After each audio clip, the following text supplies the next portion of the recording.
6 hours in, I would be like, goodbye.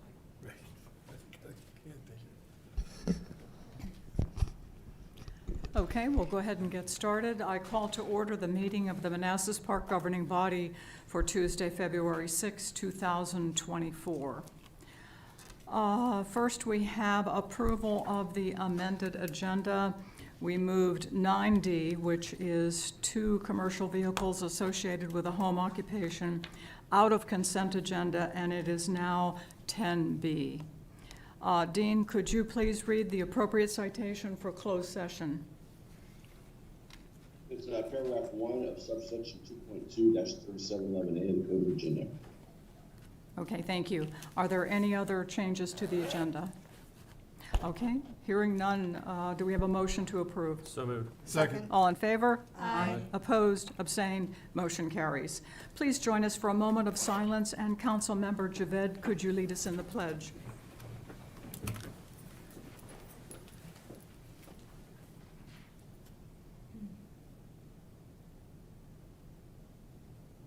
I pledge allegiance To the flag of the United States of America and to the republic for which it stands, one nation, under God, indivisible, with liberty and justice for all.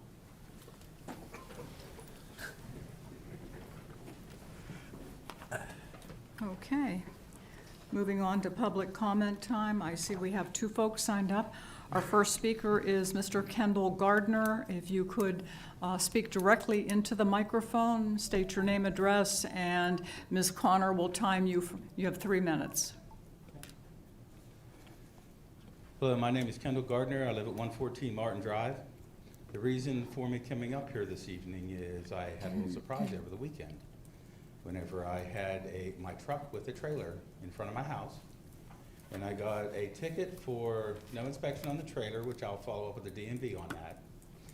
I also received that it was a commercial vehicle, which surprised me, and then also that it did not have a sticker, which I have a copy of the sticker. I have a picture of the sticker that was purchased but was not applied to the trailer. The trailer is not mine, it's a neighbor's.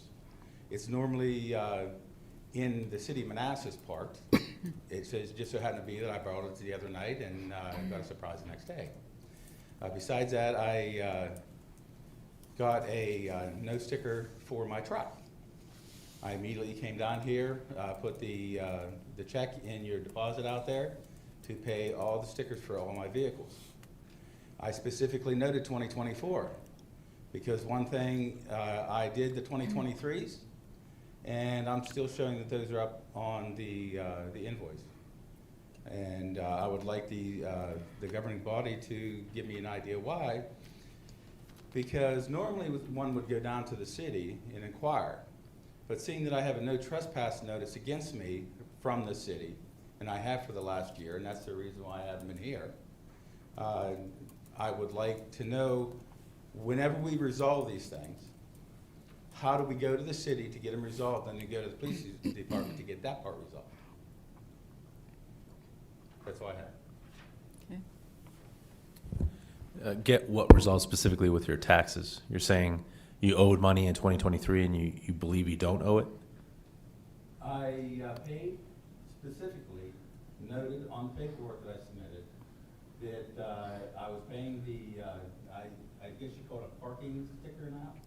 Okay, you were trying to pay a bill to get your 2024 decal, but you still owed money in 2023, but you wanted the money to go to 2024. That is correct. Okay, the treasurer doesn't do that. The treasurer will always apply to the oldest amount owed to the city before applying to new. So you have to come up fully with your balance and pay all your taxes owed before you get that sticker.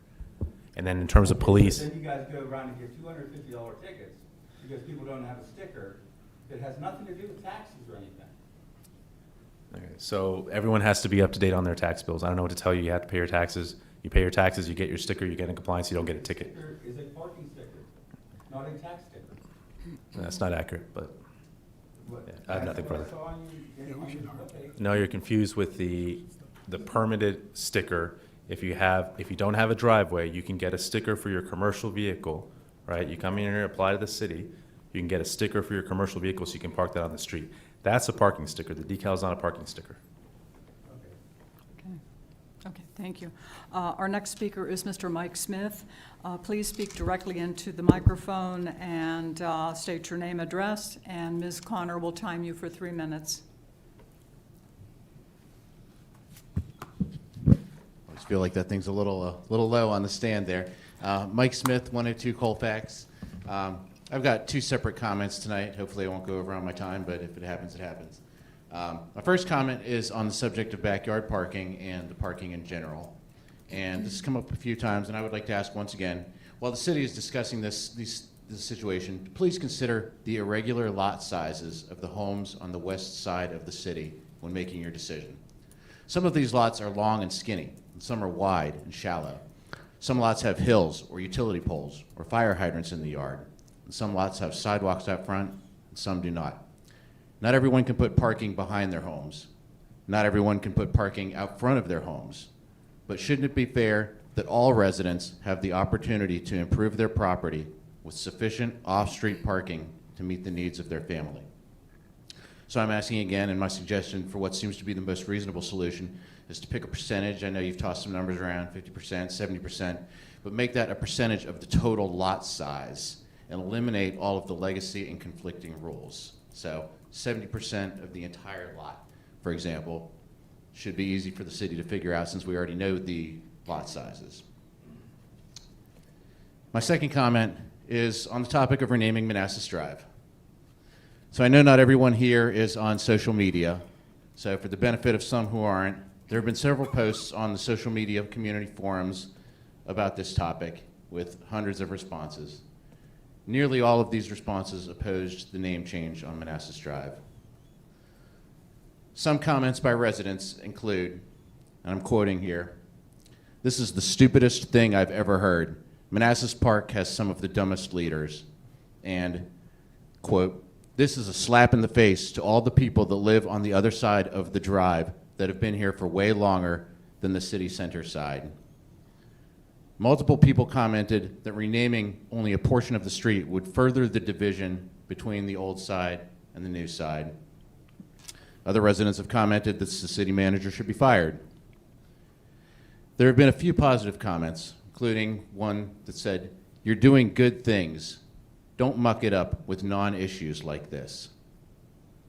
Sadly, some residents have noted that opinion doesn't really count because I can guarantee even if the votes say not to change, it will change anyway, and it will be the taxpayers paying out the nose for it. And personally, I think it's great to see how many residents have engaged with this issue online. I would hope to see more here at the council meetings, actually in attendance for this and some of the more serious challenges our city is facing. $21,000 would go a long way toward putting up a few stop signs to help with all the speeding. I hope that you would consider other uses for this money before spending it on an unwanted name change. Thank you. Thank you, Mr. Smith.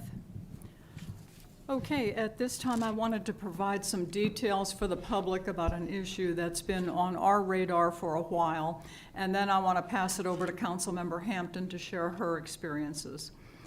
For some time now, Old Centerville Road has been plagued with speeding. It's difficult for residents to get in and out of their driveways, and accidents happen. Old Centerville Road is in Prince William County, and therefore it is a VDOT maintained road. Now, since it's not a city street, the city has no authority to make transportation changes of any kind on Old Centerville Road. Prince William County did a traffic study, and the results indicated that Old Centerville Road did not qualify for any transportation changes, any calming measures. So Prince William County Department of Transportation will not be taking any action. Residents of Old Centerville Road were hoping for some type of transportation change. It's possible that Prince William County can do a follow-up study, but it would have to wait at least 12 months between the two studies. So Councilmember Hampton has been in contact with Supervisor Vega's office, so could you please give us a summary of your experiences? Sure. I actually contacted Supervisor Vega last year, about this time last year, about the increasing issues with Old Centerville Road based on outreach from residents to me. evidently, I guess that maybe that was the cause of the traffic study that was done last year. I reached out to her again in end of January. Did hear back from her at end of January that she was going to talk to the transportation individual at Prince William and get back to me. My initial request was for she and I to meet on one weekend or one afternoon on the corner of Cabell and Manassas Drive to survey the situation. I also provided her with some metrics that the city manager provided me that he got from PD and from fire department that underscored the issue with the number of accidents, the speeding, and other traffic incidents on Old Centerville Road. In addition to that, I went out on a weekend and took pictures showing how bad the view is for folks trying to get in and out of their driveways, as well as coming out of some of the roads like Manassas Drive, not Manassas Drive, but Polk, Cabell, and some others to get on to Old Centerville Road. I will follow up with her because, like I said, that was a week ago this past Sunday, and request, for her to come out and meet with me so we could at least survey it. She could understand. She probably does understand the issue as she was a former police officer here in Manassas Park, but underscore the issue. And maybe, we're at the mercy of Prince William County, but maybe that will spur some sort of measure.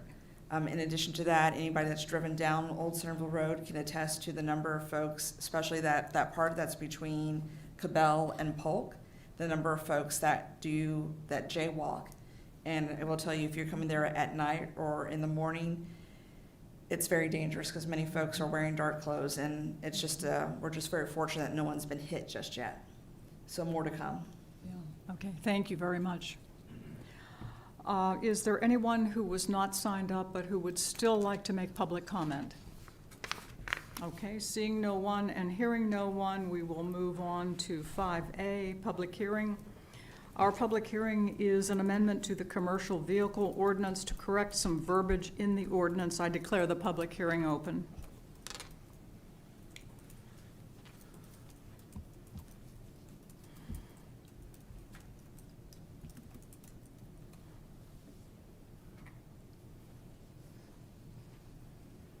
Okay. Good evening, Mayor and members of the governing body. This public hearing and ordinance amendment is just more of a cleanup. So when we had our meeting on November 14th, we discussed about amending, Councilmember DeVette was concerned about certain non-commercial vehicles, what we define as large non-commercial vehicles here. The weight used to be 9,000. I recommended increasing it to 10,000. That was approved. And then there was discussions of raising it to 15,000 because these weren't technically commercial vehicles. So at the meeting, I pointed out this is a section that would need to be changed. Unfortunately, we changed it all by accident and didn't catch it, and so now we had to come back and clean it up. Okay. Are there any questions from the governing body? Comments or questions? No? Is there anyone who would like to make public comment on this public hearing? Okay. I don't see anybody.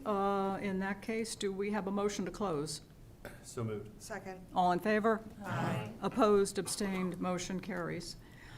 This will be voted on later this evening because we need to have the correction in place. Okay, moving on to 8A. 8A is Manassas Drive speeding analysis study and recommendations. All right. Good evening. Before I turn it over to Calvin, Yes. just want to give a little bit of background to the residents of the governing body why we did this. When I was doing the town hall on the eastern side of the city to talk about the downtown, again, residents were asking me what we're going to do about Manassas Drive speeding. I went out with the police. We did see a lot of it in a certain stretch of road. So I asked Calvin and his team to do an actual study to evaluate the speeding and any potential solutions, and that's what you're going to hear tonight. There's just an information item right now, but if there's interest, we can put this in the CIP for consideration this fiscal year. Okay, thank you. Or for FY25, my apologies. Okay. Welcome, Calvin. Good evening, Mayor Rischel, Vice Mayor Mensing, members of council, residents, staff, and guests. I'm Calvin Odell, the Director of Community Development. Here tonight to introduce Ryan Mattern, who will then present the study that Wallace Montgomery performed and their recommendations. I just wanted to cover a little bit of background. We have prior years prior to this, we've had numerous complaints about speeding along Manassas Drive, complaints about not just speeding, but people speeding in test-driven vehicles, things like that. There was a citywide study before we initiated the increased residential fine zones, the $200 increased fines for residential zones. There was a speeding study, but it was citywide. It didn't stay focused on just one area of Manassas Drive. This summer at a town hall, there were concerns about speeding along a particular portion of Manassas Drive between Carondelet and Blooms Park. So Laszlo went out there with the police and personally visited and observed what's going on out there, then directed staff to conduct a speed study and to figure out what we could do to potentially calm some of the speeding through the area. We contacted Wallace Montgomery. They've done a little bit of work for the city in the past few years. You may remember they actually did our complete streets analysis and plan. But Wallace Montgomery came out, did their own speed analysis, placed speed detection out there in several areas, and their results were, a little bit different than what we had seen before with just a single speed detector in that area. So they did come back with some recommendations, and with that, I will turn it over to Ryan Mattern, a traffic engineer for Wallace Montgomery. Welcome, Ryan. Hey, good evening, everyone. Let's go over the results of our study here. So I'm Ryan Mattern, traffic engineer with Wallace Montgomery. We were tasked with Calvin's team to do a speed study for Manassas Drive. We'll go over the data we found, some findings, recommendations, and potential next steps. So this just is an overview slide, visualizes the Manassas Drive section, Blooms Park to Carondelet. It's noted it's a 35-mile-an-hour speed limit. There's two different cross sections, which is important to note: 4-lane median separated cross section and a 2-lane undivided cross section closer to Blooms Park. It's a major collector with an ADT of approximately 13,000. I just want to remind the governing body, we spoke about this in the past because this is the longest stretch of 4-lane road in our city without a stop sign or a traffic light. So we previously evaluated this as well, but this is a more thorough study. Yep. So we went out in November to do a 2-day traffic study, 48-hour continuous count at 2 locations. One at the 4-lane cross section and another location at the 2-lane cross section. We collected data with automated tubes, and the results are here. We also reviewed crash data. There weren't any significant crashes. 2 were a result of excessive speeding, but we found no pattern of speed crashes in this area. We'll go to the slides. So this is our speed data. We looked at location 1, which is the 4-lane cross section. This experienced a lot more speeding than location 2. You can see here the 85th percentile averages about 43 for both directions. That's a data point that we look at to set speed limits. So the 45th or 85th percentile for location 2 is approximately just over this speed limit of 35 miles an hour. We also looked at the percentage of vehicles over 35 miles an hour significantly at location 1, and then also the percent over 45, which is 10 miles an hour over the speed limit.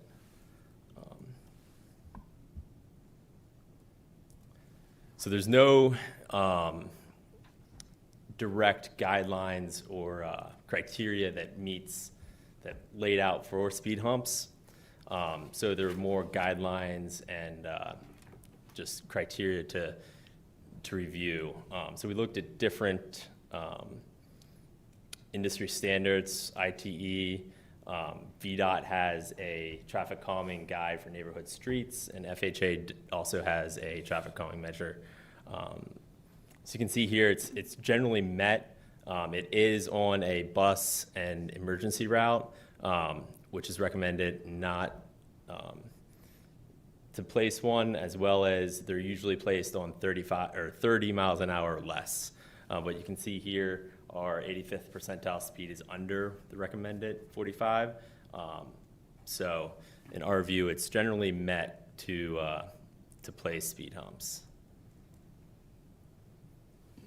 So sort of summarizes that, generally met.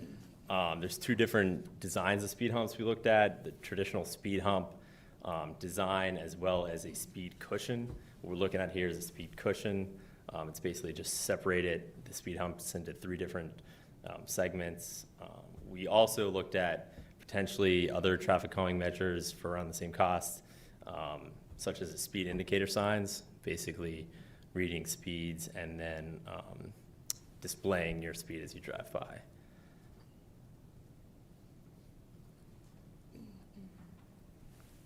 So some strategies we thought of: location 1 would be a priority location. There's significant speeding going on there now. It's a 4-lane cross-section, and it generally meets the criteria. So location 1 would be a priority location. Location 2, it does not have as much speeding. However, we would want to monitor that as we put speed humps down. It is in the same corridor, and it's sort of at the limits of the speed zone. So in between these, we would probably also recommend speed indicator signs. And then to incorporate this, we just have a phased approach where you'd install one, monitor, and then reevaluate if a second location further down was needed. So here's a cross-section of the speed cushions. I think the fire department we researched has their own designs for speed humps. This has a similar cross-section for that design, but is in the 3 segments. So cost estimates for each traffic calming measure, the speed cushions. There's 3 locations, one for each of the 2-lane sections, the 2-lane section, and then the 4-lane median separated segment, and then the speed indicator signs, one for each direction along Manassas Drive. Oh.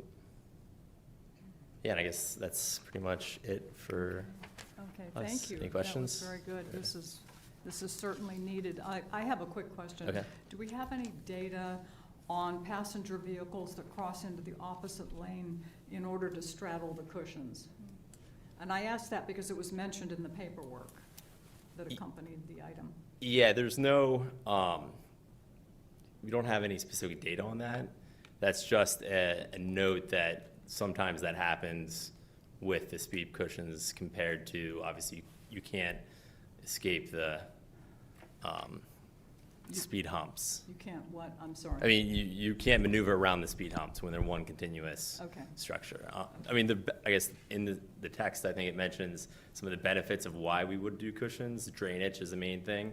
You're not going to have ponding at the speed humps. When you go place them, we'd want to do a field visit to make sure you're not at any low points. And also, emergency vehicles and bicyclists, prefer the speed cushions. Okay, thank So. you. Comments or questions from the governing, Mike? I have a question. I appreciate the presentation. Calvin, I have a question for you. That stretch of the road there past the stop sign, has there been consideration of downgrading it to a one-way in each direction? Because I know people start to speed off and past stop sign, making the 2 lanes of one lane into Conway a right turn only, and then going further into one lane. There's been brief discussion numerous times because when you're looking for an affordable way to put in bike lanes Right. and extend, I think at one point we were pursuing National Capital Trail expansion money, but that would require full bicycle lanes with barrier protection. We could probably do sharrows or a single bike lane now, but in order to do Right. something that would have met the conditions of that grant, we would almost have to lose a lane. I just don't know that. You saw the vehicle counts; they're pretty substantial, and I don't know that there's. we've never gotten any farther than just saying we would have to do this to do some things affordably rather than just cut a new path somewhere else. We may have to consider, Right. going down I to a single did notice lane. after that stop sign, people seem to, because it's 2 lanes, and it does seem, even if you compress it a little bit, it would slow people down. Yeah. I mean, I think you should do both, but I Yeah, think we- if it went down to 1 lane. We've even talked about how just adding bicycle lanes Right. would create its Or own restriping it. traffic calming, because then you would narrow the lanes. People just feel, because it's wide lanes and it's a Exactly. wide road, that it should have a that- higher speed limit. Is this So- something you would recommend down to moving it, restriping it to 1 lane in each direction from that stretch? Yeah, I think we've been discussing traffic calming through that Right. section for quite some time, Right. and usually we're hoping that it's some sort of bicycle lane addition Right. that spurs us to completely restructure, restripe that area and get some better traffic calming, squeeze the lanes down to a narrower profile so that people don't feel like they should be going 50 miles an hour. And I'm saying removing just from 2 to 1 lane in each direction, and restriping, then adding the other lane probably to a bicycle Yeah, lane. we'd have to evaluate the pros and cons of doing that for that section. I want to look at school buses as well, and the experience of drivers related to school buses and those That's lanes all- as well. So Yeah, we don't have an absolutely. answer for that tonight, but we can certainly evaluate your If you recommendation. could, because I know about a block down, it does merge down to 1 lane. Mhm. And I think that stretch, for some reason, because of the openness, people do speed. Because I've walked sometimes along and you can just see the vehicle speeding. And I think it's because of an openness. Yeah, there's just less subdivisions feeding in when it turns into one lane on each side. So that's why we want to evaluate, look at the whole thing. And Thank I you. think Laszlo hit the nail on the head when he started talking about buses, because every conversation we've ever had when we start talking about reconfiguring Manassas Drive, it's the idea that, the concept that the elementary school campus is down there to try to achieve all of that bus running around one way. You're gonna have a lot of frustrated residents trying to get around a bus train. And then what do as soon as they get around that bus train? They speed up and they take, so you're probably just moving your speeding problem from one place to another, but, You're calming it. yeah. Thank you. Go ahead, yes. I don't know if Laszlo or, it's been a long day, I forgot your name. Calvin. Calvin. That's sad, I forgot your name. Do we know do we know if there are students that actually cross over? Going heading to the school, they cross over from one side of the road to the other? They don't. They don't? They don't. They don't. So when they did have a walking policy for a very brief moment in Very time, you still weren't allowed to cross Manassas Drive. The Okay. students on the other side of Manassas Drive still had to be bused. So it is very difficult. You would have to have crossing guards to Okay. cross a 4-lane road. So Okay, I just wanted to know that. And what about the high school students? Because, over there's the small students, but high school students kind of do their own thing. yeah, and they cross at Bloom's Quarry Road, and we do have crossing guards that tend to that area. So Okay, so none of them are walking from down. I'm not gonna say no because I see them. I know, that's what I, But I don't think, I don't think the school promotes that. I think that's just some individuals, that's what their family situation promotes. right. They but have it's bus not as- service on each side. but the number is not as great as in the old school days where the children would walk across. Okay, that's what I need to know. Thank you. Okay, any other? Yes, ma'am. Thank you for the presentation. I do agree that something needs to be done about the speeding. I just have a few questions. It says that they're not recommended for above 30-mile-per-hour zones. Yeah. Could you talk about like the fuel efficiency when you're slowing someone down to 15? Because I think it said that the speed hump should be taken at 15, so they're decreasing by 20 miles per hour. Yeah, I think there's text, I'm not 100% familiar with it. Can you but- speak directly Oh, into the? yep, sorry. I think it cites that there's findings that it's an average of 8 miles an hour speed reduction. So I'm not sure. I'm not sure about the fuel efficiency either. Obviously, when you're braking, speeding up and braking and speeding up, I think the emphasis of 2 would sort of say that you can't speed up and there's another hump, so you're not, just over the hump and then you can speed. So that was the thought about looking at 2 different locations. Okay, and you said they only slow down about 8 miles per hour on average? That's off the Okay. top of my head. I'm pretty sure the ITE information we have said that. I'm not sure if it's in the text. I'll review that and I can get that. Thanks. Also, it said they're not recommended on roads with our volume. Yeah. So are they just gonna wear sooner, or why is that? Yeah, the maintenance is one concern.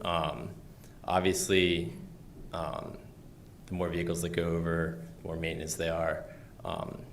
And I think they're not supposed to, they're trying to be away from arterial roads. So it's more of a traffic calming versus speed reductions on arterials, and so forth. So it's a neighborhood street, so that's why we said it's generally meets the criteria. Okay. And then there was something about noise. Yes. So they're not recommended for residential because they create noise. Yeah, I mean, driving over them with trucks or vehicles could increase the noise. I'm not sure how much, I'm not familiar if that's an actual problem or, have experience in that. So I was, we did install a speed hump on Scott Drive. Yeah. Those are typically 25-foot front yard setbacks directly to the street. Here, you have the benefit of these are rear-facing properties. The rear faces Manassas Drive, and you not only have the rear yard 25-foot setback, but you also have the green space that belongs to the HOA. So I would say in most cases, the homes are probably closer to 60 to 80 feet away from Manassas Drive. So if it hasn't been a complaint yet on Scott, I don't know that it's going to become a noise complaint on Manassas Drive down through Blooms, but that's just applying one situation to the other. They may not be similar, so. Okay. Have we thought about reducing the speed limit to 30 and what that would do to the speeding problem? I don't know if that would help or I think it not. would increase, or it may reduce, I think because of the 4 lanes, people like to go faster there. I think you're gonna have more speeding violations, maybe not necessarily more speeding, but more speeding violations occurring. And- When we first moved to Manassas Park, the speed limit on that part of Manassas Drive was 25 miles an hour. People were furious. Oh, Yeah, well, that seems. They were very upset. Tickets right and left, Yeah, it's a 4-lane road, and So I know Mr. Carrera was talking about eliminating a lane for bicycles, but then there's the other option of reducing the lanes and keeping them. Would that be a problem for the buses? again, we'd have to evaluate that, so please send us any things you would further like us to evaluate, and we would do that, but I'm not gonna answer that now without coordinating with the bus drivers. They're gonna know best kind of what the impacts are, and also residents dealing with the buses in the mornings and the afternoon, kind of what their experience is as well. But certainly narrowing lanes is a traffic calming recommendation. Okay, that's all. Thank you. Comments or questions? Councilmember Moore? Thank you, Ryan. Appreciate it, Calvin, for the presentation. I just want to say in the onset, I'm definitely for the traffic calming in Blooms at the 2 locations that have been identified. And you do, I mean, the data shows that people are definitely speeding in that small area, stretch of area. But as I understand this study, it's encompassing all of Manassas Drive. Is that not correct? No, we No. just looked at that specific section. Okay, Yeah. so that's then my question. Why just that specific question? Because that's where the residents asked, and I promised them because they were. Because we've Yeah. I've heard from this microphone that people are speeding in the downtown, right near Park 170. Mm-hmm. I mean, Doyle used to talk about it all the time.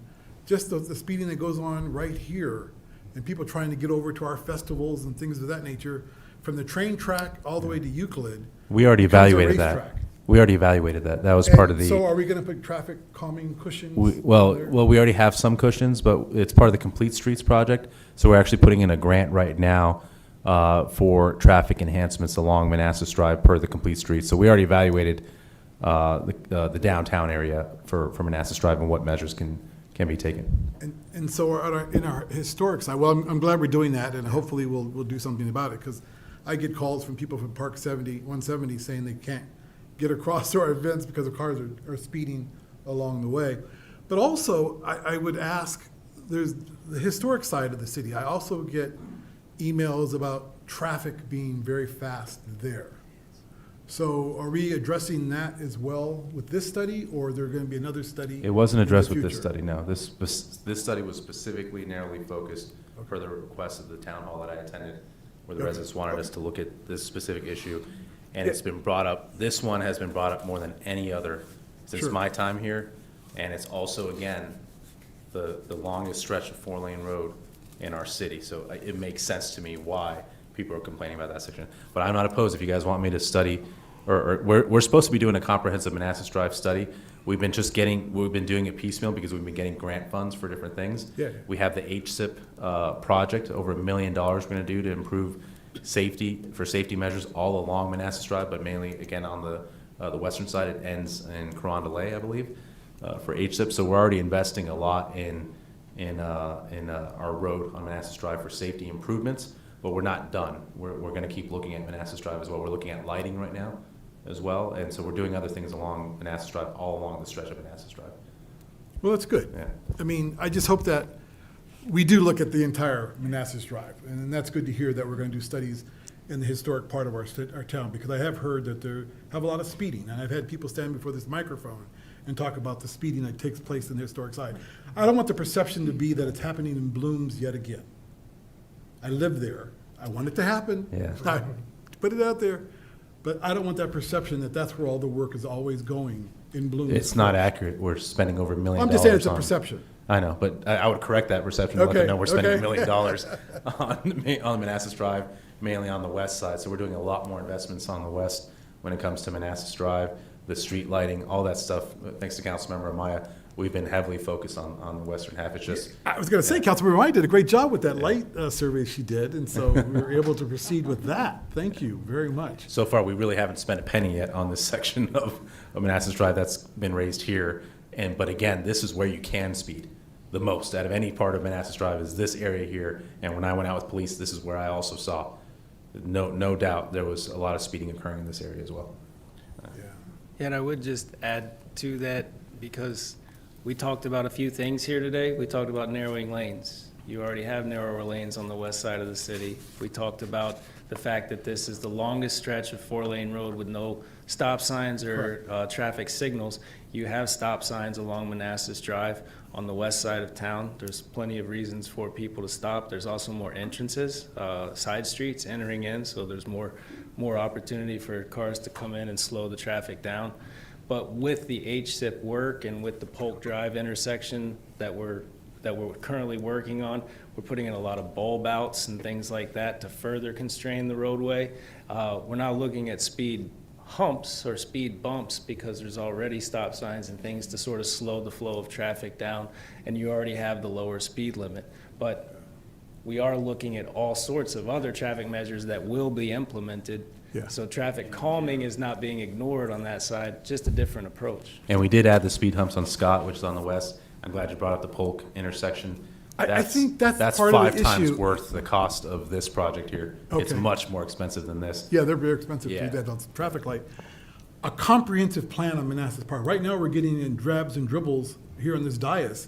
It'd be nice to have a comprehensive report from city line to city line on Manassas Drive on what we're planning on doing. Yeah, it's in the CIP and it's in the works. The issue is that we have gotten grant money through various channels. We've gotten grant money, and they've tackled bits and pieces of what would be in a comprehensive traffic study.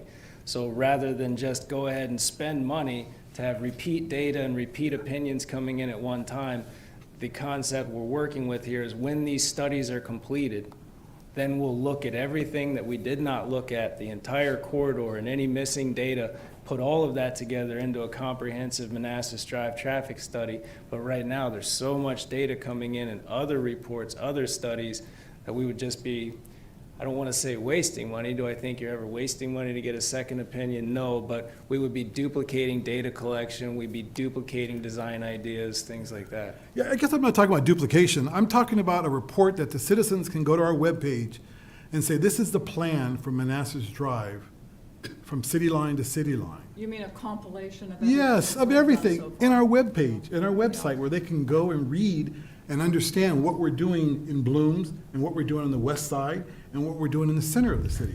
Don't You're you saying have the a comment? currently approved programs, just kind of an It could be, information it could be a item. future plan. We could say, you know, when funding comes in, we'll be able to do some of these things.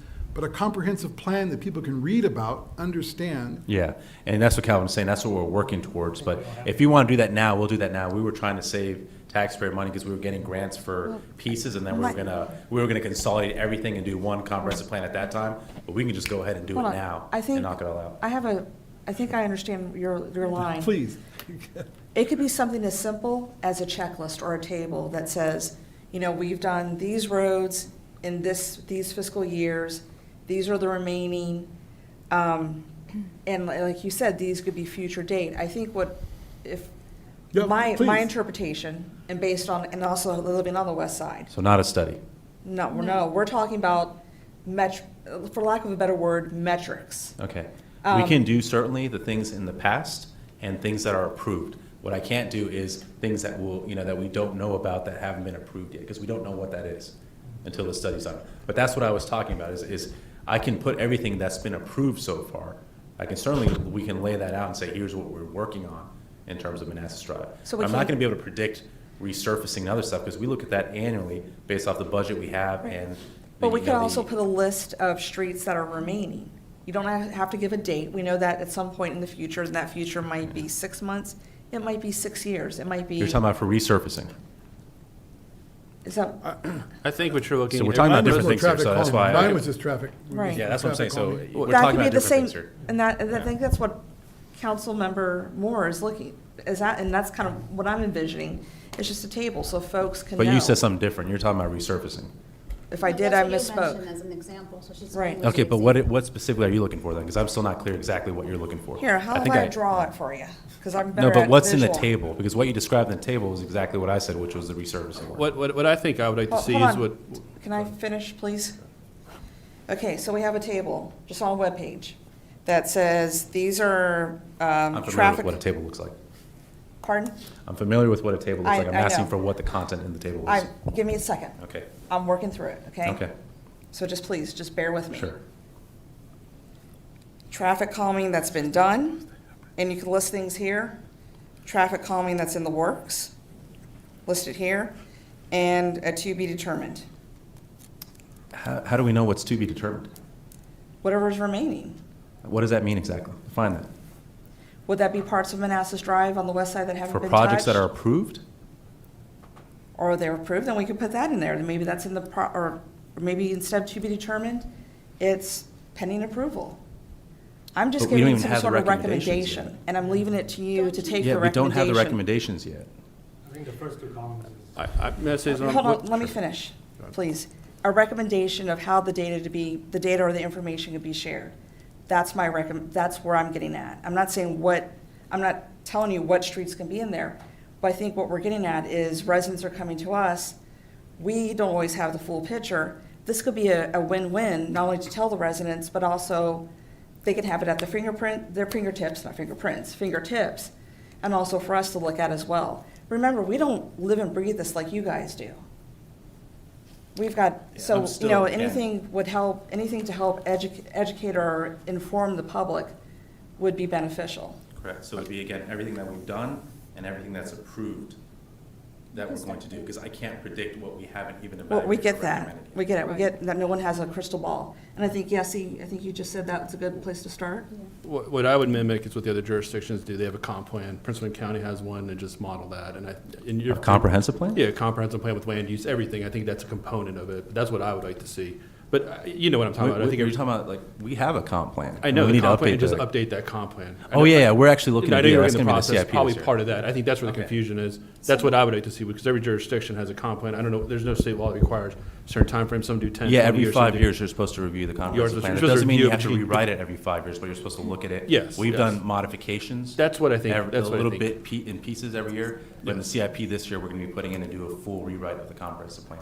Thank you. So is there a way to post something more summary like on the website versus the whole plan? I think that's what we're asking. A summary of the comprehensive plan? Yeah, something more like a short. Something that's user-friendly. Okay, you recognize the comprehensive plan just isn't transportation, there's a lot of chapters to it, but you guys want a summary of the comprehensive plan. Is that what I'm hearing? Something simpler to post No. on the website if you Of the can. transportation part of it? Just a link Is that what you're for talking about? downloaded. Or the infrastructure one, the one that's gonna cover Manassas Drive, like whatever we You want the have, transportation chapter of the Sure. comprehensive plan to be summarized? if you can.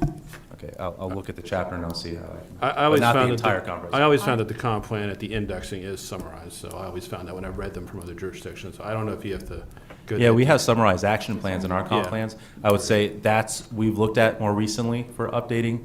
The background information is very outdated in the comprehensive plan, but we're gonna do a full rewrite. What I'd recommend then maybe, and I mean, we can do a quick summary, I can read it and I can best summarize each chapter, put it on the website if you want a summary of what's in it. But then it's something we can ask for the consultant who will do the rewrite for us to have essentially an executive summary of the Yes. comprehensive plan, if that works. Yes. We don't have that right now, but it's something we can work on. Yes. But again, that's more comprehensive, that's land use, that's environment, that's housing. That's fine. That's there's a lot of components to the comprehensive plan. But I want to bring it back to transportation, because that's where we Right, were right. focused on. What I can do is I can. Laszlo, could yes. you do a sample table and send it to us, and then let us comment on what you've done? Okay, but for that sample table, you want me to put everything that we've done for transportation purposes? Everything done, And everything that's everything approved to approved, do? and everything, perhaps everything we would like to do. Future Like to do planning. is just, that's the CIP, I guess. I can list projects in the CIP, Yeah. That- if that that's would- what you'd like. I think it would be helpful so the residents can understand. Sure. But if you also could put the fiscal years on the ones that have been Yeah, done, so I mean, folks we have that in can- the CIP, but we'll summarize it. Yeah, but keep in mind, folks don't always have the time to download. But if you give the fiscal years, then folks can understand why their street is not being tackled, right? But 'Cause it was tackle how? You're talking about now you're going back to Well, resurfacing, or? Just whenever the traffic calming part of it was done. Because, maybe someone that lives in another part of Manassas Drive believes that their part needs to be focused on. Maybe it had been. Maybe we put a four-way stop sign in there 2 years ago. Just something so people can understand the. Historically, I get, yeah, that Yeah. I completely understand. I'm Yeah. just not tracking the crystal ball No. component of it. You want everything, I understand historical, what we've done so far, and what we're planning on doing, right? Yeah. So far. Yes. That's perfect, I can do that. I can't, Yes. but I can't put in predicting what I'm gonna plan No. or what we're gonna bring back. No. Okay, Yes. thank you. Okay. No more questions. Do you have a follow-up, Councilmember Moore? Councilmember Moore, do you have a follow-up? I think everybody followed up for him. Do you have a question? Yes, done. Good. Thank you for the presentation. My question is for the location one speed cushion, what's the length difference between that cushion and an intersection? Off the top of my head, I'm not sure exactly. I think we might have, we don't have it detailed on here. I think, Okay. It was in here, I think it's 600 feet. Was it? yeah, I was gonna say 600, 800 feet. It was 600 written in here somewhere. Yeah. So 600 to 800 feet, I guess both ways before that intersection arrives, I guess. Correct, yeah. And then, I guess after the 600 feet, would there be another cushion on location 2? Right? But I think you're saying it's 600 to 800 feet to the intersection at Carondelet, right? Separated from the intersection. Okay. Right. Yeah. So then now from cushion 1 to cushion 2, where's location 2 located? Location 2 is farther, I guess, to the east or north, Closer to Bloom. closer to Blooms, Okay. as it, the. Well, what I'm northbound trying to lane. get at is the far part cushion's gonna calm the traffic, be effective? But if you look at the speed table, so Yeah. when they're closest to Blooms Park, they Yeah. haven't developed speed yet. Right. This location is farther away from the park where the speed has picked up. It will slow them down, and then 600 to 800 feet from that, they have a four-way stop, so they have to stop. Well, right, because out of, thank you, 700 feet. Because, we're all drivers here, and, we're all gonna slow down approaching a stop sign. And I'm trying to see the effectiveness of it being so close to an intersection, that speed cushion. If it's already gonna do the job, why not push it maybe a little more farther away? Slow Yes. it down, and then actually have the second slow down towards the intersection. You know what I'm saying? Yeah, so Okay. this is sort of based off of our initial counts, and we tried to get a pretty accurate location for speed counts, because you don't want them as someone's speeding up from a stop sign or slowing down. So we separated it from that, and then looked at, you know, how would we best put two if we were putting two locations. So there's guidance for the distance between the two and from stop signs. So that's sort of where we located them. You got so much chats popping up.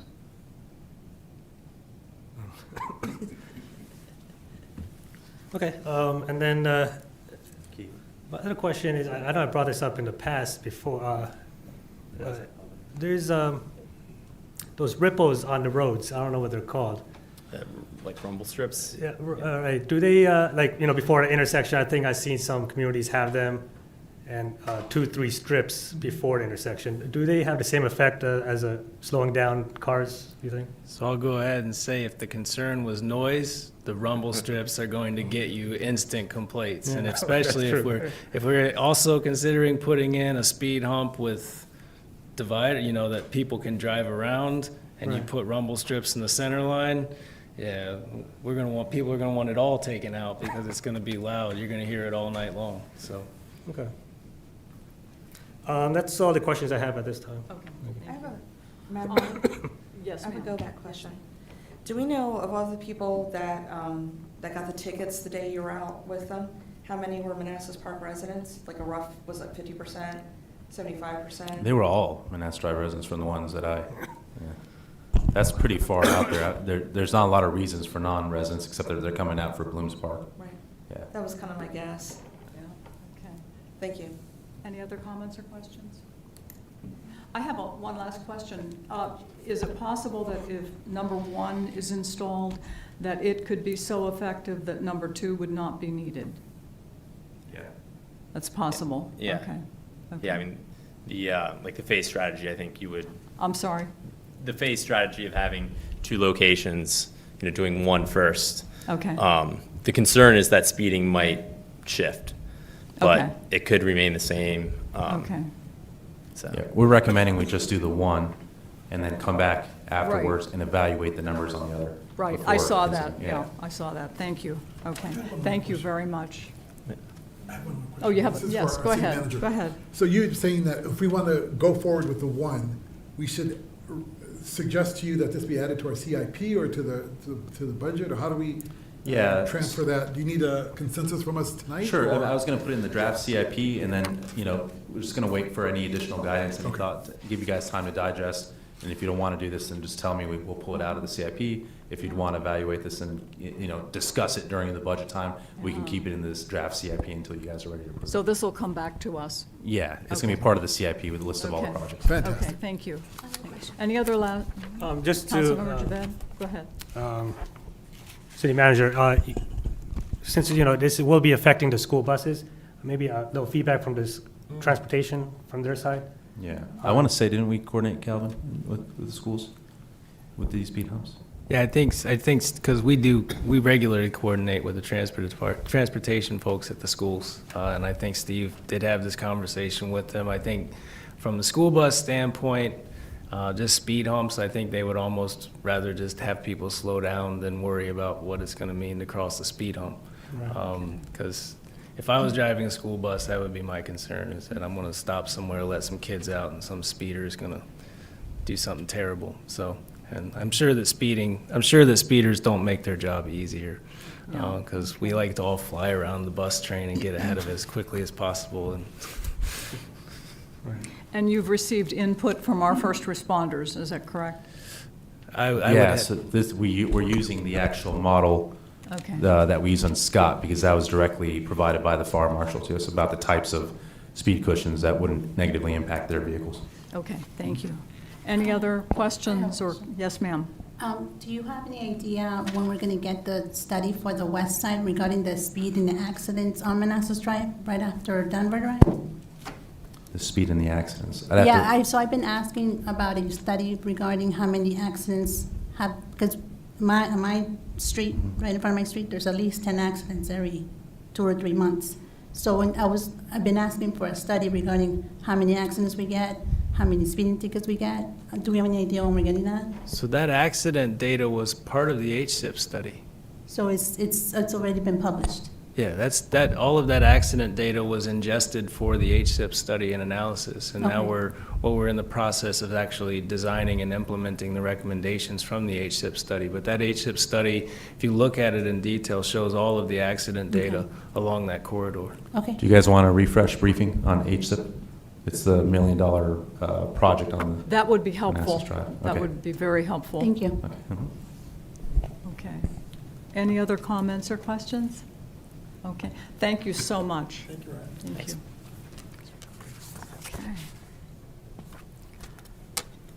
Okay. Okay, moving on to 8B, smart water meter implementation update.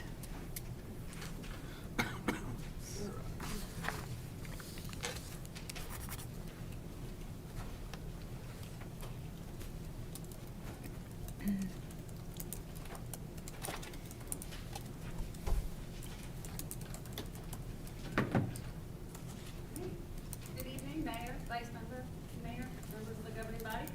Wanted to give you guys an update on the water meter replacement. Is your microphone turned on?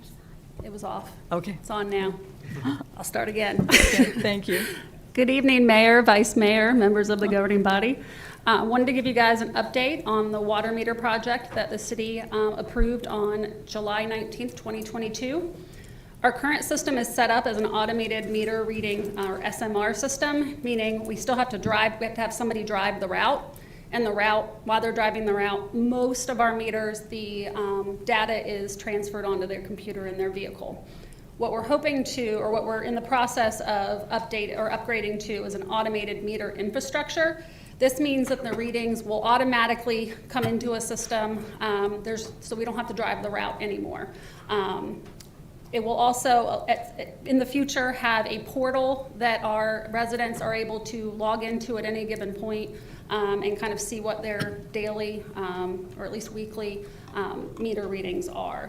That will be coming closer to the summer, but we are gotten to the point where we are going to be replacing the water meters. So some benefits to this project: we no longer need someone to drive the route in order to collect meter readings. This frees up an employee and reduces the city's carbon footprint by taking vehicles off the road. We will have crews starting on March 4th. Actually, they start on February 20th. Select reader, this went ahead. I'm like, where am I at? All right. This will have increased frequency of the readings, will allow the city to identify leaks or spikes in service much quicker, saving the city and its residents money by addressing the issues quicker. So, it'll be set up with a threshold. When they start to notice water, going out at a pretty consistent rate somewhere, we're going to send someone to investigate, or even when we have the portal in place, it will notify the homeowner that, potentially something's going on, water's leaking out of their system pretty quickly. It might just be that they're filling their swimming pool and they know that and they're ready for it, but for the most part, it'll give them that warning, so it'll help save them money. Residents will be able to monitor their water consumption in real time and adjust their usage as they see fit once the portal is live, which again should be around late summer 2024. And it will provide closer meter reading dates and billing dates. Currently, they meet the readers around the 15th of the month, and it's not until the following month that they really even get their bill and can see the data of how much water they're using and then are able to pay. All right, now on to this. February 20th is when we will start changing out select meters in the city. Those select meters are meters that aren't communicating as well with the route driving system, so we're usually having to do manual reads. That will just be a one crew starting that, and then on March 4th we have additional crews that will be starting on a specific route, which we're calling Route 11. That's based on the meter reader who was driving the route before, and be changing out those meters starting, like I said, on March 4th. Route 11 is predominantly in the Blooms neighborhood. That's just because that is the largest route, but that's also the route that has the most amount of meters with some communication issues, so they're already going to be over there. The pace of the crews will vary depending on weather and the condition of the meters. In most cases, should take about 30 minutes to change out a meter. But, you never know, they could run into issues while they're changing someone's meter, and it might take them a little bit longer. We will be heavily communicating which streets are scheduled for installation each week. The next slide will go over the communication plan. Crews will knock on the resident's door. If someone is home, they will see if it's a good time to turn off the water. If they're in the middle of running the laundry or a load of dishes or, taking a shower, then they are not going to, they'll wait and come back and do it, later in the day or later another time. If no one answers, they will check the meter to make sure it's not currently running. Again, somebody could be taking a shower or running a load of laundry. And they will wait and recheck and try and get to it, as soon as possible. Hopefully, none of that's the case. People are at work or they're home and they say, yeah, sure, go ahead.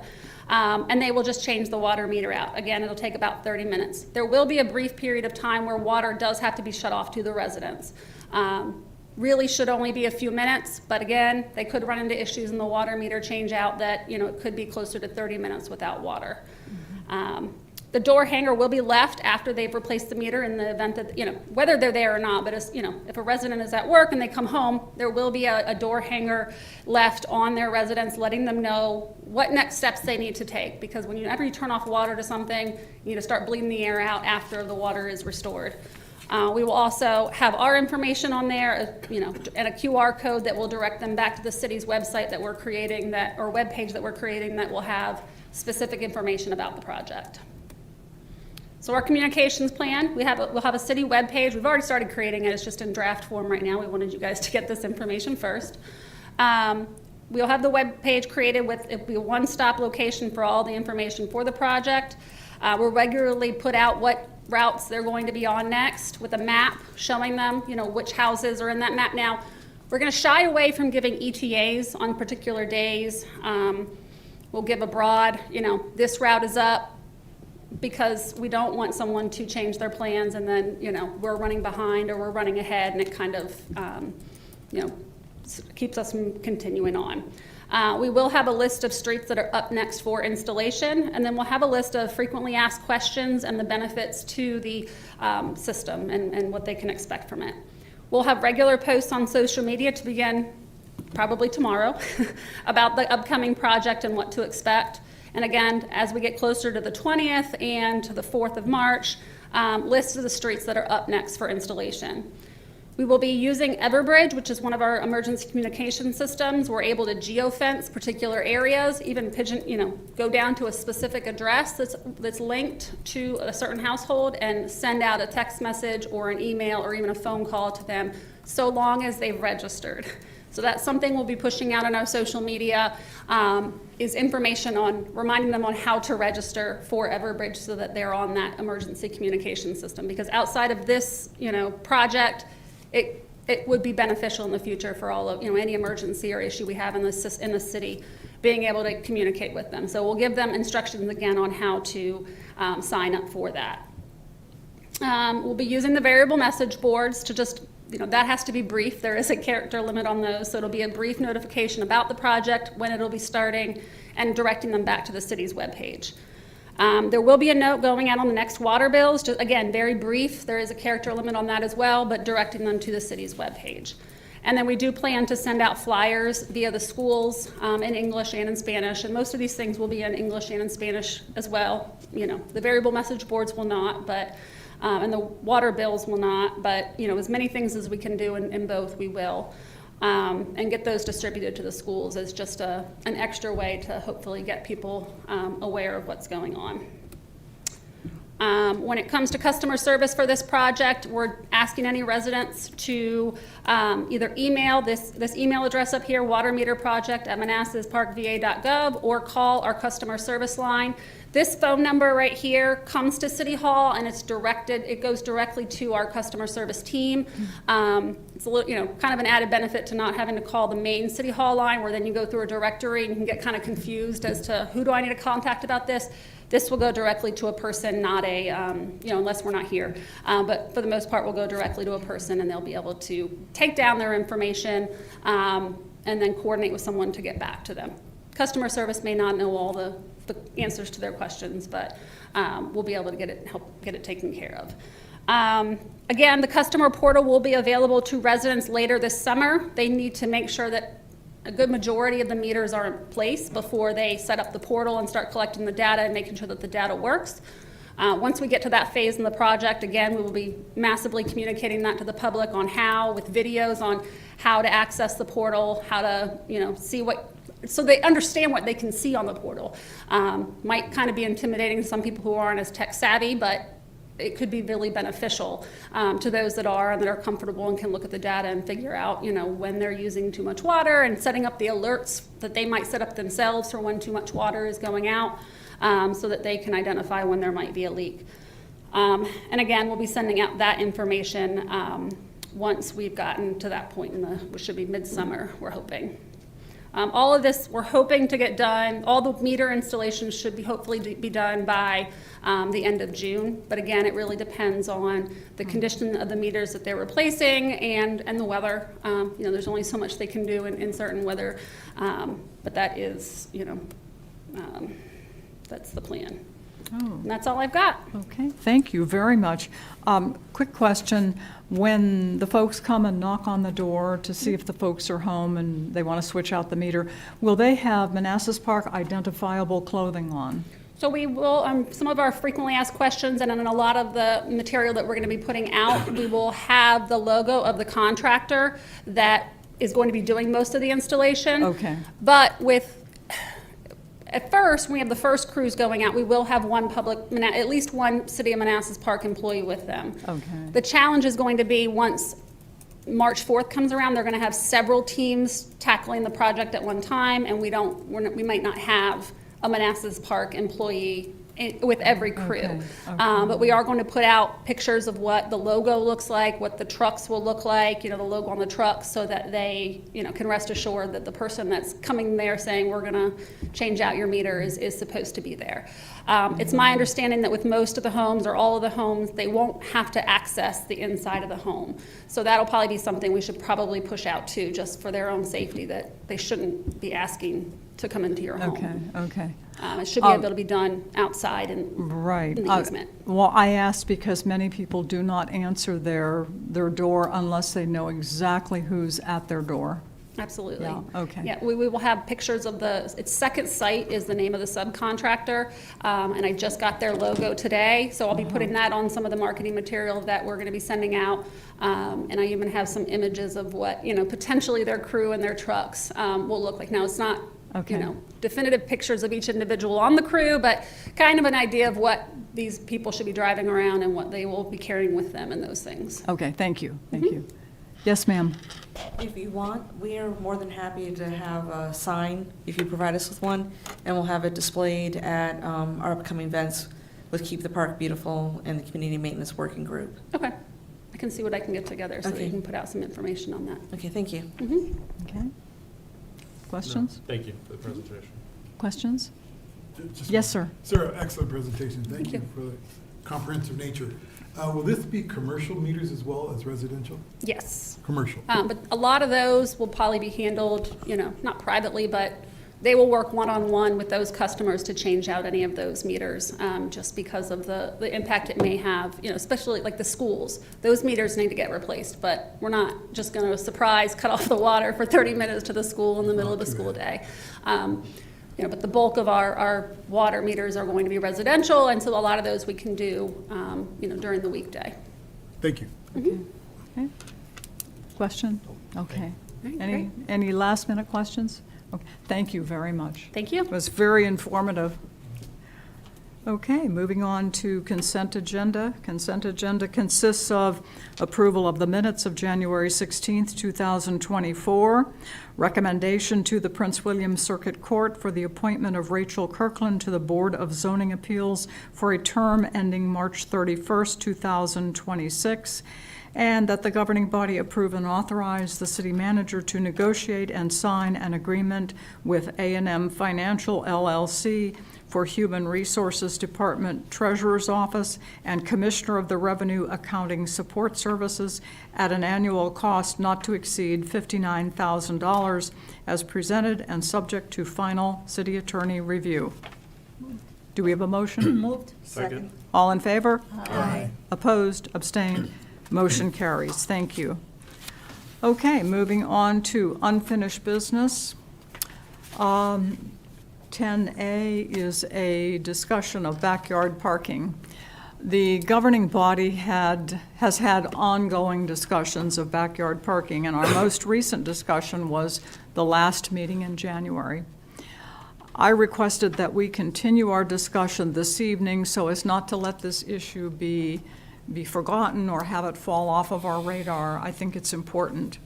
If we're really serious about community maintenance in the city, and I believe that we all are, this is a part of that. So I hope everyone had a chance to read the summary of what's already in Chapter 31 of City Code related to this issue, and it would be helpful if Dean would give a summary of this for the benefit of the viewing public.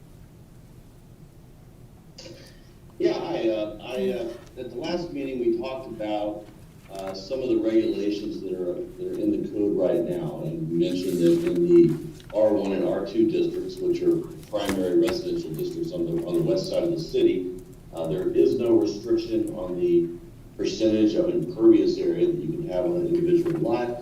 And there's also no restriction on how much of your rear yard can be used for parking vehicles. I mentioned at the time that in the PUD, which is the Planned Unit Development District, there is a 70% maximum of impervious area. But what I didn't mention at the time is that is for the entire development. Okay, so when these developments come in, they have to have a minimum area before they can develop into a PUD development. And that whole development has to have no more than 70% impervious area, and that includes roads and everything else. So it'd be very hard to come up with a number for an individual lot within a PUD district. And the same is true for the downtown mixed-use district. There's a 75% cap on impervious area there, but like the PUD district, it's for the entirety of the development. So it would be difficult to put a percentage cap on the impervious area on individual lots in those districts. And so for that reason, I'm going to recommend that we don't go down that road unless you want to do a survey to find out what percentage is average, or what is the normal percentage for those residential lots within those districts. Now, one other thing is on the backyards. There's also no restriction on the percentage of the rear yard that can be used for parking in any of the districts. There is a restriction on how much of the rear yard can be used for an accessory building. That's something such as a shed or a standalone garage or something of that nature, and that's 30%. So as you go through this discussion, keep in mind that whatever percentage you decide to come up with for the maximum for devoted to parking in the rear yards, you also have to take into consideration that 30% of the rear yard that can be used for that. So if there were some people talking last time about maybe 50% of the rear yard could be used for parking. Well, if you add that to the 30% that can be used as an accessory building, now you're up to 80% of the rear yard that's impervious area, and that might have some serious impacts on the runoff into neighboring property. So just some thoughts, some ideas I just wanted to throw out there. But that's a quick summary of our code, and the zoning ordinance doesn't really provide a whole lot of regulation on what can be done with parking in the rear yards. Dean, so the accessory building that you mentioned at 30%, that is also impervious, right? Right, yeah. And impervious, for those who aren't familiar with it, just means that it blocks the water from seeping into the ground. So impervious is like a driveway, the house itself, a patio, another building, anything like that that would block the water from its natural drainage. So the percentage that we choose, it might be advisable to choose a number that we think is fair, that would accommodate both parking and an accessory building.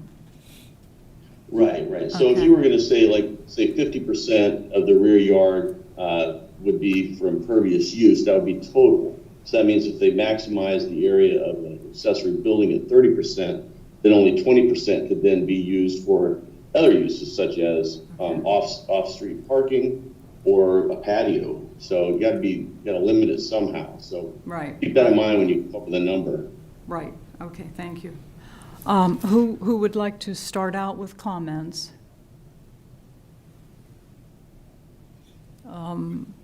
Yes, ma'am. I'll just talk, well, last time when we spoke, we all agreed that we would not go by the way of Winchester, Right. which is no Yeah. backyard parking Which is tolerated. draconian. Right. Whatever we come up with, I think there was a suggestion tonight made from one of the residents that it just be something very simple, Right, a right, percentage. yeah. With that, I'm going to be quiet. I'm rather let others speak. Yeah, yeah. I think we had tossed around at a previous meeting, can't remember which one, we had tossed around 50%. Yeah, and that would still leave 50% pervious and 50% impervious. So, yeah. Comments? Yeah, definitely 100% can't happen. I don't think I was here last meeting. Is that No, when we discussed? No, that's ridiculous, 100%. Yeah, so certain percentage needs to be discussed, and I think the public comment what he suggested was a simple solution for the whole lot instead of measuring each different house. Yeah, it's easy to calculate. Right, Yeah, so- yeah, I think that approach, whatever Yeah. number that comes out to be, would be Yeah. the easiest route. yeah. And at the same time, I mean, we don't want to, Yeah. parking back at the end of the city is tough, so. Yeah. How do you feel about 50%? Yeah, I mean, Yeah, 50%, I okay, think yeah. seems fair. Yeah. I mean, is that for, Mayor, could I chime in? Yes, please. So when you say 50%, Mr. Smith was talking about the entirety of the lot. right. Bear in mind, the house already takes up a significant portion of that. So are we talking about 50% of the yard area that exclusive of the house? Are we talking about 50% of the entirety of the yard? If you're limited to the rear yard and a percentage of the rear yard, we can calculate that. If you want to allow it in the front yard as well and take it for the entirety of the whole lot, it's going to be a little more difficult only because we're going to have to individually figure out what each lot's house, the percentage of the impervious area that's already there. So it's a little more difficult, whereas the definition of a rear yard is such that it's the back side of the house to the back of the lot for the entire width. So it's kind of easier to measure that than it would be for And the just- entirety of the lot. Yeah. And just to add And to, I think that when we've been discussing it, I think we were assuming it would be just the backyard. and that would be my recommendation, because if you say 50% of the total, you can just turn your front yard into a parking lot. Right, Yeah. you put all the 50% in your front yard, right? So I agree with the city attorney that it should be Yeah. restricted to the rear yard. Yeah, and I think that that's what we had been discussing. Yes, that's correct. Backyard, yeah. Okay. Comments? I'm going to be very clear with what I say. I agree with the 50% if you do the backyard, but I am also basically in favor of capping the number of vehicles in the backyard. Of what? Can you say that again, please? I would support, if that's the consensus, to do the 50%, so 25 in the backyard, so the 30 plus the 20, so 50%. But I am more in favor of capping the total number of vehicles in the backyard. I think the issue is, even if you do 50%, the concern of the residents is, even with 50% in the backyard, you could probably put 10 vehicles back there. That is the major concern of people storing a series number of vehicles in their backyard, and that is the diminution of quality of life. And I totally understand that. I appreciate that. I'm thinking that that's going to complicate things incredibly by counting the cars, and how are we going to view the backyard? I mean, it's, I mean, I'm open to Yeah, starting off at the it's- 50% if Yeah. that's on the backyard, and see how Yeah. that. yeah. Yeah. Comments? I'm good with 50%. I'm good with 50% of the backyard. Okay. I mean, okay. we've seen, there's been a couple examples that we've seen in the past 2 weeks. Yeah. Yeah. So, Yeah. Yeah. Yeah, you had slides for us. yeah. Yeah, okay. Plus some residents Councilmember reaching Amaya, out. How do you feel about 50%? I'm gonna abstain from the comment because I think we still need more information. I think we still need to figure out if the commercial vehicle situation is going to fix the other situation. So I'm not going to give, Okay. yeah. Okay. Okay, so, go ahead. I agree with the 50%, but I think Mr. Kerr gets a really good point. I could probably fit 20 vehicles in my backyard I think if I I've were to seen pay that. 50% of it. I've seen that in your yard. So I think that we would have to cap the vehicles in tandem with doing the percentage. Dean, can you comment on that? Yeah, I have a little bit of a concern about the number of vehicles, because vehicles come in different shapes and sizes, and, you know, is that a fair way to do it? So if I have a big truck and I can fit 5 big trucks, or I could fit 10 little VWs, I mean, is it, you know, 5 VWs versus 5 trucks? It's a different measurement. So I've never heard of anyone limiting the number of cars, and it's very difficult to justify that. I think it's easier to justify the impervious area, because now we're talking about runoff impacting neighbors.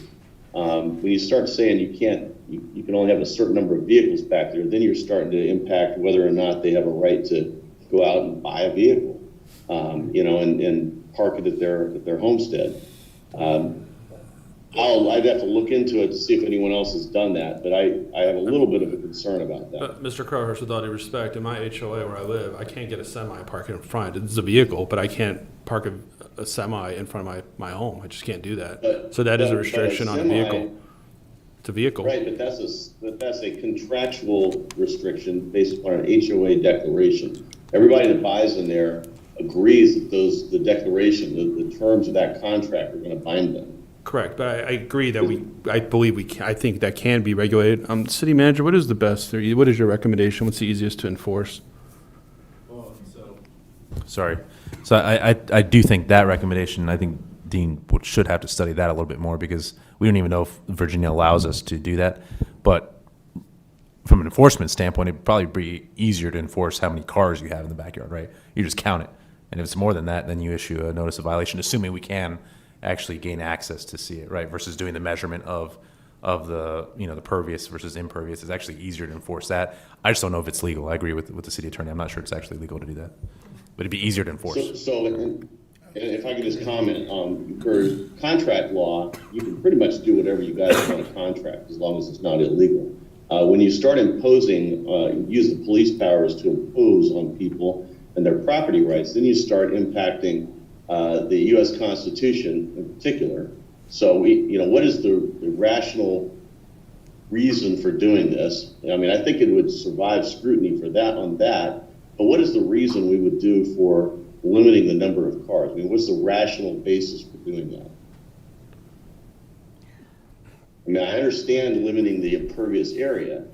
I understand limiting the number of cars in the front yard because it's an eyesore, and the whole idea of zoning is to preserve the property values of adjoining properties. But now we're talking about a backyard, which is arguably not noticeable from the street. It's noticeable by neighbors, but what is the justification for limiting the number versus limiting the area that they can park on? I think it would be the same language you just stated, the quality of life and the property value. If you sell your home and someone comes and buys your home and you see that there's 30 vehicles in the back, it's going to impact the quality of life, and also the runoff as well in the environment. So I think that in itself is the issue. Well, when you talk, if I can comment here, when you talk about limiting the number of vehicles, I think that limiting the amount of impervious surface in the backyard will itself limit the number of vehicles. I agree, but I would think the 50% would be high. I think you could still park on 50% of the backyard, probably 10 or 12 vehicles. I would think you could. So, but I don't know. I mean, I think we could start off there and see if it's a major issue long term. Because I get your point. What if you decide to start off with maybe 30% of the rear yard for vehicle parking and no more than 50% of the entirety of the rear yard for impervious area? That allows them to make a decision whether they want that garage to be 30% or the parking to be 30% and the other one to be 20%. Bear in mind also that a patio is an impervious area as well. So if people have patios, that's going to impact the area they can park on. So it might, maybe something like 30%. However, the total impervious area cannot exceed X percent. This 50% is a lot. Yeah, I mean, we saw that picture that Laura showed us, and there were probably, 10, 15 cars parked back there, and eyeballing it, it looked like about 50% of the backyard was used for parking. yeah. I can get behind what Dean said. Huh? I can get behind Dean's suggestion. 30% for parking, 50% impervious. Yeah. But And then, what's the other counties doing, like Prince William County? When you extend a driveway, what's their recommendation or like their requirement for percentage? For backyard or for driveway? Or just driveway extension? Because they have this whole storm management and they incorporate that into the driveway extension. Okay, Percentage of the whole lot. I don't remember off the top of my head. yeah, let me try to pull that up. I thought they just differentiated between driveway versus, the only jurisdiction I thought that did come total lot was Williamsburg, but let me pull up my slides if I can find them. Yeah, sure. Yeah. So, I think Prince William does that, and then Fairfax Station. Fairfax Station HOA? Because Fairfax County doesn't. No, the city, the Fairfax Station. Oh, Fairfax City, okay, got it, okay. But back to the question. So we're just talking about just backyard Yeah, parking, not the whole lot then. right, just backyard, yeah. What do you think of Dean's suggestion? So I didn't follow his suggestion. What was- Dean, can you repeat that again? yeah, so if you start off, let's say you allow 30% of the rear yard to be used for parking, but a total of no more than 50% of all the impervious area in the backyard. So that includes the parking and accessory buildings and patios. Yeah, that's fair. Yep. Yeah. Yeah. Councilmember Moore? I can accept Dean's Yeah, position. okay. Dean's? I agree. Dean's, okay. Yeah. Well, Dean, we have a majority. Do you want to start work on the ordinance? Well, I want to speak with Mickey because Mickey is our zoning administrator and Yes. she is out, won't be back until the 20th. I've talked to her before. I think she would be comfortable with this, but I'd really rather clear it with her before we start working on anything, which means that I wouldn't be able to talk to her until she gets back on the 21st. Okay. And so then we can work on it, but it shouldn't be that big of a deal to prepare the ordinance. It is, however, going to have to go to a planning commission and governing body public hearing because it's a zoning change. So Yeah. bear that in mind as well. Sure. So ideally, we could get it to, the planning commission public hearing next month. Mm-hmm. And it means the governing body probably here right after that. So the second meeting of March for the public hearing and then a vote in the first meeting in April. Does that sound reasonable? That sounds That's very as soon as we can reasonable. be able to do it. Yeah. Okay, Yeah, that sounds great, Dean. Thank you. Thank you. welcome. Any final comments? Okay, thank you, everyone. Okay, moving on to 10B. 10B is the ZOTA 23-08, two commercial vehicles associated with a home occupation. The public hearing having been held January 16th, 2024. This was pulled out of consent agenda, and I believe that Councilmember Javed would like to make Yeah. public comment on this. Thank you. I mean, I don't want to spend too much time. I think you guys discussed this last meeting. But the reason I wanted to pull out was to say why I do not agree with adding a second commercial vehicle for home businesses. So there's, I don't know if you guys read my emails, but there's a distinction between bringing a vehicle back from work and then using a commercial vehicle for the home business. So, I mean, I think the one restriction vehicle was a good balance between the home occupation side and also keeping the residential composure of the neighborhoods. And at the end of the day, it is a residential zoned area. So last thing I want to see is that the home occupation is allowed to have a second vehicle that's using it during business hours, causing more traffic, noise, disturbance, waste, and and whatever comes out with that extra vehicle. So that's my reasoning behind, or Okay, why I oppose the second okay, vehicle. okay. Thank you. Are there any comments on Councilmember Javed's comments? Just one comment. Keep in mind that already is happening, but not with many times it's not with those that have a home occupancy.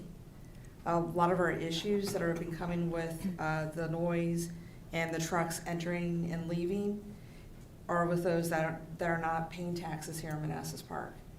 Keep in mind, if you own, and I grew up in a business that had a home occupation permit.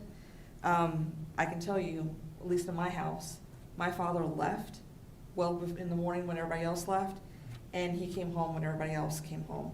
He wasn't leaving at, 9 o'clock at night, starting his truck, back in the truck, back in.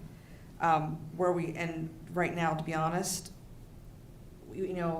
companies that are based here in Manassas Park that have a home occupancy, they usually operate out, they keep the material in their garage. They pay taxes on the tools and everything and all the other services that they provide. And one of the reasons why Councilmember Maya brought this up and we stood behind it is that by not allowing those companies that are here, that have legally operating out of Manassas Park, by not allowing them to have two, we're now penalizing them. But we're allowing those companies that aren't operating here, they're allowing their people to bring their trucks home or operating a business here without a home occupancy permit. We're allowing them to get away and not do their due diligence of pay taxes. Yeah. So that's all I have to say about that. Yeah, I recall that the spirit of fairness was one of our considerations. Yeah. Well, you got to remember, the vehicles that are outside are just personal use, right? So they're not doing business inside the city. I mean, they might be doing business, not inside the home. And a lot of times, a home occupancy, you're not doing business inside the home. You take it elsewhere. Well, I mean, there's home bakers, deliveries, tool, junk removal. I mean, I could name a whole list of home occupation businesses. But I'm saying the business, the commercial vehicles that are allowed are for personal use that they use to get to work and to get back home. They don't use, they might use that vehicle for business use outside the city or in the city, but it's But they're different also- than home occupation using their commercial vehicle for commercial use in that same neighborhood. You'll follow what I'm saying? Not really, because they're still leaving. They're still coming and going with the people that are not running that are not have a home occupancy permit. Yeah. Like I said, And I mean, think, Yessie, you said even when you ran the bakery out of your house, you were limited on how many people could come to your house a day. Yep. Right, well, I mean, like I said, there's a reasoning, there's restrictions in residential zoned areas. It's not commercial zoned, right? So that's why there's a limit for why.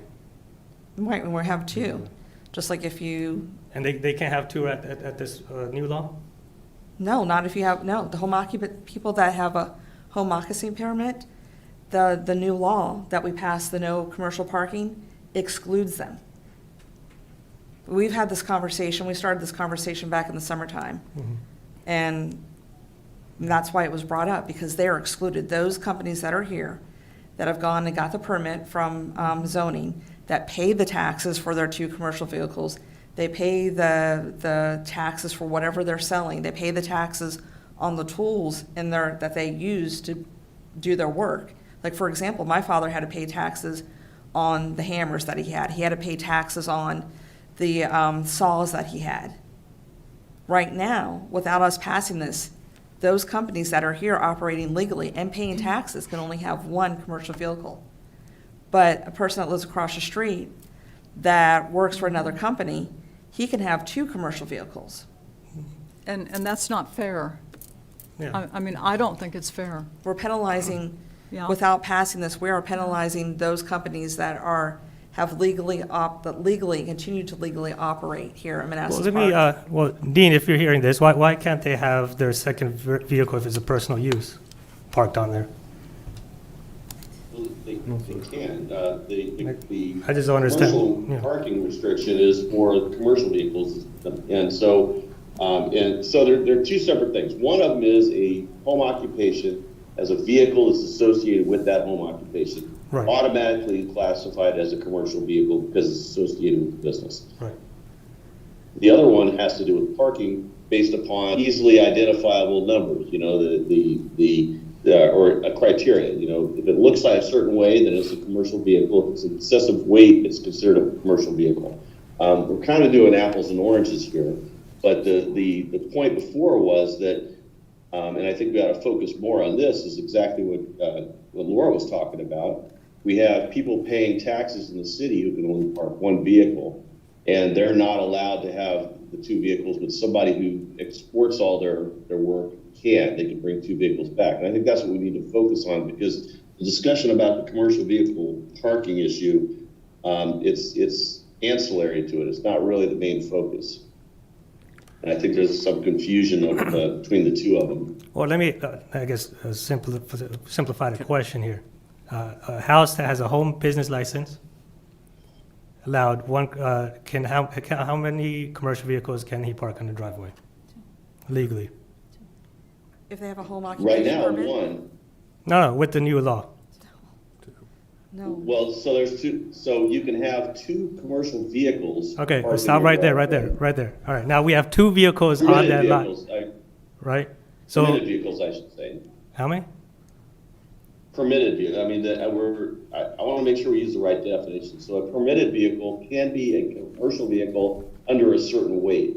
Okay, so let's just make sure it's called permitted vehicles, because that's what they are. You can have two permitted vehicles, which can be the commercial vehicles, parked overnight with the new parking ordinance, right?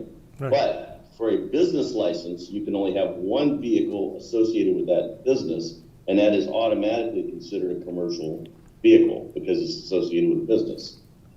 Now, he has a second vehicle, he parks it there as well, not associated with the business. He could legally park his second commercial vehicle on the driveway, correct? A second commercial vehicle, let's say his son lives with him and his son brings the vehicle home from work, and that's a commercial vehicle. He can park that one and the vehicle associated with the home business, both of those on the driveway. Correct, so that's what I'm saying. So they legally can park two commercial vehicles, just like any other residence in the city. Can I say something? Right. I understand your concern. Okay, so that's what my point is that they could still park two commercial vehicles, so there's no favoritism going on. And one is just associated with the home business license, but they could still park two commercial vehicles on the lot.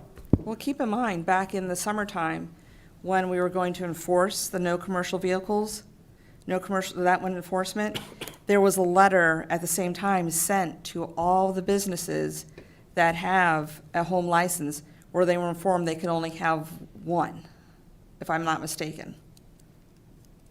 Yeah, the issue for us would be how do we prove that it's not associated with that business? Or they just tell us, yeah, it's not associated with this Right. business, but it actually is. Well, And now they're in violation of the code, but it's just hard for us to enforce it. We're not enforcing it. You see two commercial vehicles, there's two more. Yeah, but commercial what if both of them are actually associated with the home-based business, and he's just I saying mean, that? that's a whole different enforcement then. But this law just cleans it Now, up. We wouldn't be looking well, for you're that. enforcing Can I parking ask- or you're enforcing the See, home business Councilmember license? Jovet, can I ask you, I think I see your concern. Your concern is that it's going to become overwhelming, it's going to impact quality of life and property value. I don't always see that on this issue compared to the previous issue.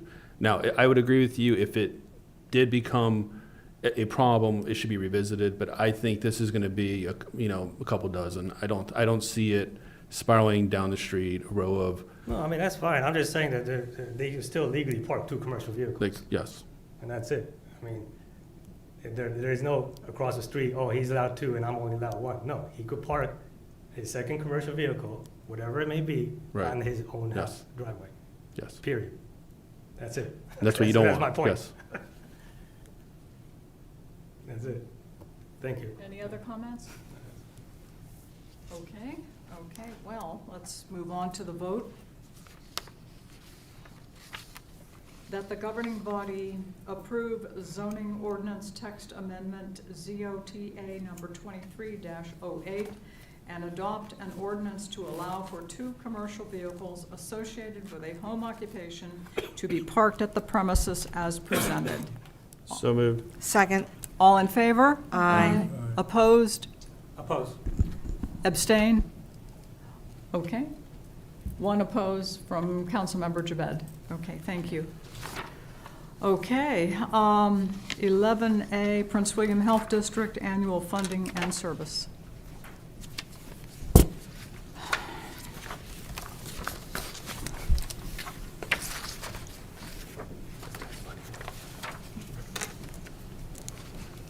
Good evening again. Each year, we have to sign an agreement with the Virginia Department of Health authorizing Prince William County or Prince William Health District to have services for us. Normally, it's about a 30% split on the total allocated cost. Due to some legislation, it had gone up to 45%. We were banking on that being about a $65,000 cost based on our costs from last year. Unfortunately, the total allocated amount went up quite a bit. So that then brings our cost up to $83,240. The services are the same as they had been previously. There was no change to the service agreement except the total cost. Okay, okay, thank you. That's all I got. Comments or questions? Comments or, yes, sir. Thank you, sir. Mhm. Where are we getting the 18,000 to balance the, from what was budgeted and what is being charged? Yeah, I can answer that. So every year, our jail costs have come way under. So when you look at all shared services, we usually come up under budget because of namely the jail costs, the juvenile. Juvenile is actually higher this year, but jails remain lower. So I don't envision us exceeding the total amount for shared services. Thank you. Thank you. Follow-up? No, No? thank you. Okay. Comments or questions? Okay. Thank you, thank you. The staff recommended motion is that the governing body approve and authorize the city manager to sign an agreement with the Virginia Department of Health for funding and services of the Prince William Health Department as presented and subject to final city attorney review. Second. All in favor? Aye. Opposed? Abstained? Motion carries. Thank you. Okay, 11B, amendment to commercial vehicle ordinance, 10,000-pound cleanup. Okay, any comments or questions for, okay? Okay. The staff recommended motion is that the governing body adopt an ordinance to amend subsection E of section 24-51, parking of commercial vehicles and certain non-commercial vehicles restricted in residential zones of Article 3, parking of Chapter 24, Traffic Code of the City of Manassas Park, Virginia, to change the weight classification of commercial vehicles and permitted vehicles as presented and subject to final city attorney review. Second. All in favor? Aye. Opposed? Abstained? Motion carries. Thank you. Okay, moving on to our second public comment time. Is there anyone who would like to make public comment? Okay, seeing no one and hearing no one, let's move on to manager's report. Well, good evening. Nothing to report. You can see we added the presentations from the departments. Please let us know if you have any questions on those. Okay, okay. Okay. We just send you an email. Okay. Okay, we do have a closed session. Dean, would you like to read us into closed session? I recommend the governing body go into closed meeting to discuss the performance and salary of the city manager pursuant to paragraph 1 of subsection 2.2-3711A of the Code of Virginia. Do we have Second. a motion? Moved. Second. All in favor? Aye. Opposed, abstained, motion carries. Thank you. We will take a 5-minute break. Oh, yeah.